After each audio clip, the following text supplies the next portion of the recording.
Hey guys, it's Charlie, and I'm here to talk to you about offerings of service, as you can tell by the title of the video. So I wrote a blog post for my organization, Witches Healing the Earth. For those who don't know, Witches Healing the Earth is an organization that I founded in 2019, and it's all about witches basically putting your magic where your mouth is. Humanitarian efforts, environmentalism, all of those things. You can go to witcheshealingtheearth.com if you want to read more. I post articles there. Always looking for contributors, because as of now it's me and there's a couple other people who are occasional contributors, but it's nothing super consistent at this point. So if you are looking to contribute to some sort of witchy blog or work with an organization that is involved with like witchcraft, environmentalism, humanitarian work, let me know, because I'm always looking for contributors. But I wrote a blog post for Witches Healing the Earth about offerings of service, kind of sharing a little bit about my personal practice and how I choose to give offerings to deity. You'll have to excuse the birds in the background. I'm in my living room at the moment, so my birds are over there singing, and Maya, come here girl, Maya. Have you guys met Maya? If you follow me on Instagram, you have. But we have another dog. We got a second dog. There's, of course, Jonathan. And then this, come here. Come into the front. Come here. Oh, this is Maya. Maya face.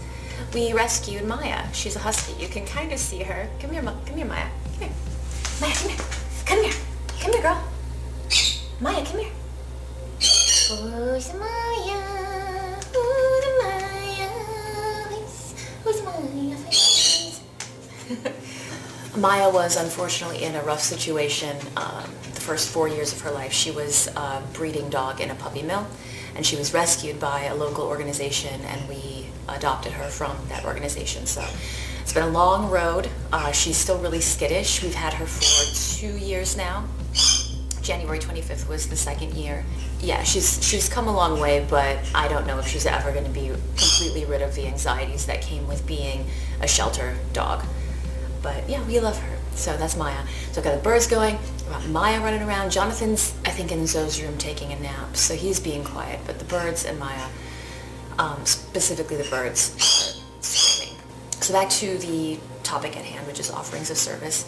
This is something that I'm sharing from my personal practice, how I choose to give offerings. And I thought I would share it with you all, because sometimes I feel like things like this are, I don't want to say more meaningful, because I don't want to downplay anyone else's practice, but for me this feels much more meaningful than a lot of the ways that I was taught to provide offerings in the past, from various mentors to YouTube videos that other people have made to books that I've read. This feels to me much more meaningful. You can read the full blog post at witcheshealingtheearth.com. It's going to be titled Offerings of Service, and yeah, you can go read that. Otherwise, I'm making a video about it here as well. So I love seeing like pictures of altars and offering plates from my friends that I see on like Instagram, and I see people on TikTok sharing things. I'm not really on Facebook too much these days, but I do like seeing that, but my practice looks a little bit different. So given I have such a pull for stewardship of Earth and the environment and of humanity, because that's really what Witches Healing the Earth is all about, is like stewardship of those things. My offerings and the spirits that I work with, I talked about in one of my last videos. I don't remember what I called that video because it's been a while, but the one where I was talking about doing work for community versus doing strictly self-serving magic. This is something that I've been talking about now for a while, and in my practice the offerings align with that. So instead of putting out cakes and ale or a specific wine or some sort of specific like alcoholic spirit or flowers, I mean sometimes I'll do flowers from my garden, but for the most part my offerings come in the form of service or charity work, volunteerism, donations to different vetted charity or charitable organizations, things like that. It helps because in my practice, my relationships with the spirits that I align with is, I consider it more of a working partnership. So I don't know how other people see or view their relationship with the spirits that they work with. But from what I've observed in the community, a lot of it is sort of like working with the spirit to benefit the practitioner's life in some way, protect them, bring them healing, bring them prosperity or wealth. Well, let me figure out how I can say this. So when I set out to work with a spirit, I don't see, and some people might be like shitty about this, they'll be like, what the fuck what are you even talking about? What are you thinking? What's the matter with you? I don't see them as higher than me. I've, even years ago when I made YouTube videos more consistently, I never liked the word worship. I don't worship anyone. I honor and I revere. There's like a reverence to my relationships with the spirits that I align myself with, but I see it more as a partnership between myself and the spirit that I'm working for, in that I take inspiration from maybe journeys that I've had with those spirits, or dreams that I've had that they've given me, or just like kind of slight inspirations, because Witches Healing the Earth was an inspired thing. But started it back in 2019, but I woke up one morning and was inspired to create that. So I take those things, and then I feel like my purpose is sort of like the medium in the physical world. For the spirits that I'm working with, they're working in whatever realms they reside in primarily, and then I'm doing the work in the physical world. So my offerings to them are continued service. Similar to, I guess you could kind of liken it to like Christian missionary work, where Christians will go on mission trips and they'll do different missions with members of their church, and they'll go to different countries and they'll build houses or schools for kids. That's the same sort of sentiment in my offerings, that I'm not offering coins or material goods. I'm offering my service, I'm offering my time, I'm offering my aid to the people of Earth and to the environment. And I found it works really, really well. I feel very fulfilled doing this work. I feel like I'm making a difference. I don't know, there's a piece that flows through my practice that when I was more focused on material things, not just in the form of offering, but just in general, when I was focused on more material things, that kind of deep, quiet peace wasn't necessarily around as often as it is now. So I encourage you, if you feel like this sounds like something you'd like to do, work with your deities, your spirits, gods, goddesses, whatever you call them, and see, is there something that you want me to do in the world as a form of a service to Earth, to humanity, and that type of thing. It works out nicely in my practice because the spirits that I tend to align myself with tend to be in Sanskrit. They'd be called like bodhisattva. In Japan, which is a lot of the, not all, but a lot of the spirits I align with are Japanese because of my heritage, but Bosatsu. So that's basically the Japanese version of a bodhisattva, which is a spirit who could have attained enlightenment or Buddhahood, but they postpone that enlightenment to kind of stay behind and care for others and ease the suffering of others in the world. So very much aligned with like compassion and healing and love, like those types of things. And because I work with spirits that align with that, it works really nicely because my offerings tend to be things like when I meditate, a lot of my meditation is done in the spirit of global healing, both for humanity and for the environment, like for the planet itself.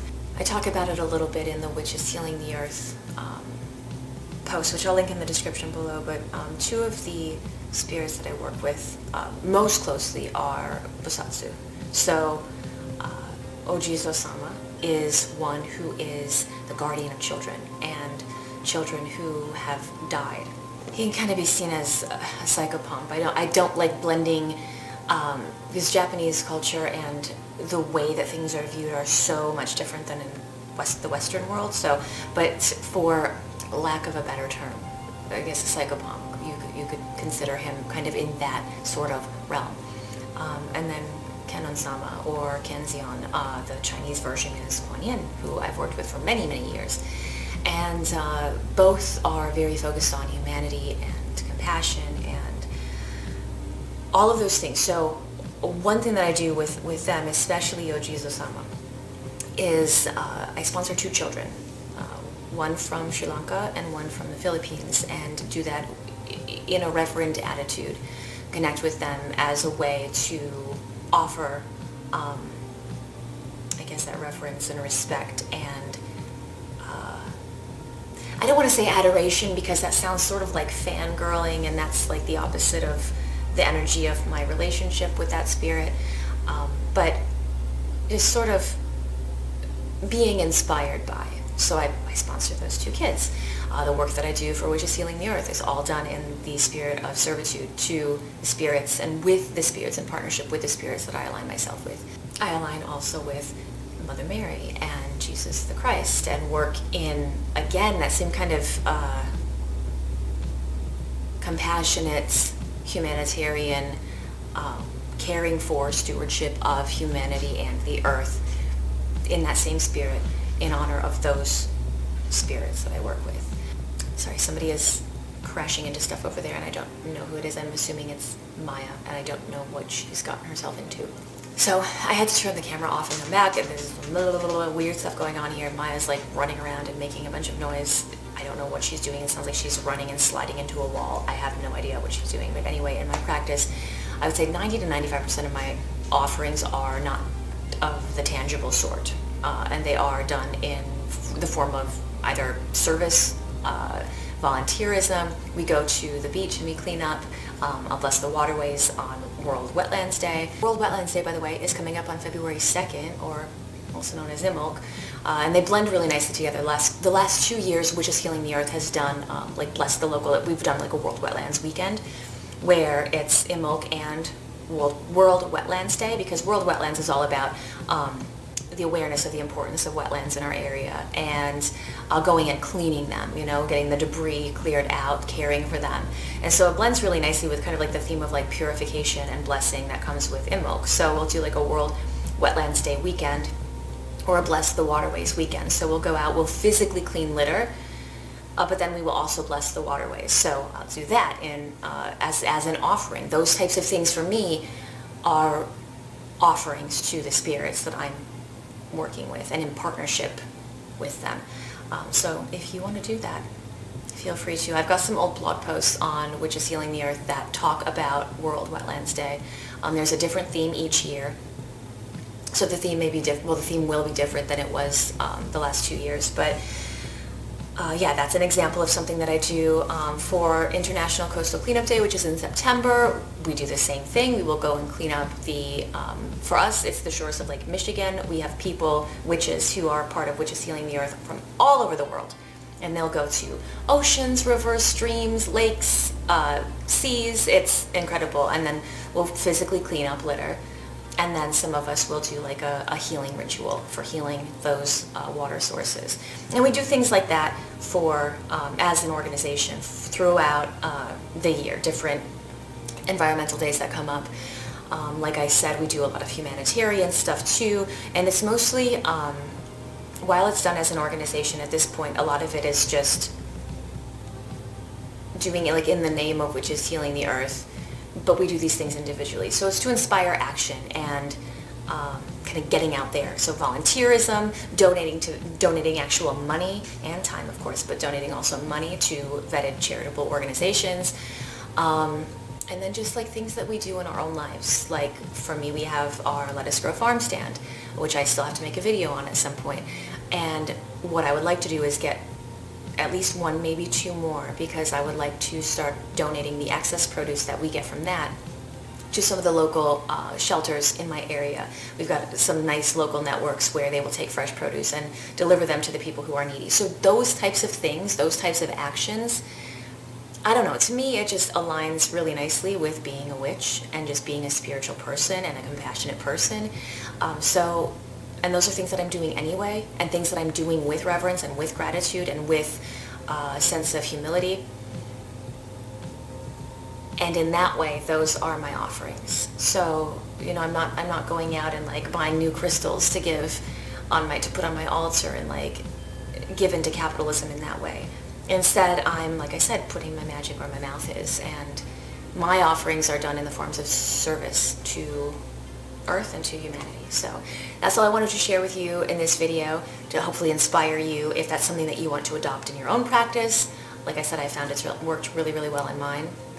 And it's helpful because with us moving more toward minimalism, because I practice Zen as well, and minimalism comes from Zen, and it helps with keeping the physical stuff down. I've over the years grown a bit averse to having like a lot of stuff, and like really like materialism in general is repulsive to me. Like it repels. Like I'm like, ugh, like there's like an aversion, a repulsion, get that away from me type feeling. So I just don't, I know it's not like that for everyone. Some people really, really, really like their stuff, and that's great.